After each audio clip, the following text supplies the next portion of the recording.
Sewu kutha wis tak liwati,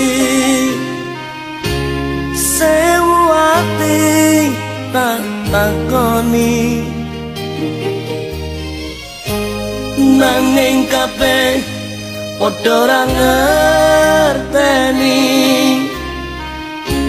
lungamu neng endi. Pirang taun anggonku goleki sepene durung bisa namoni, wis tak coba nglalekake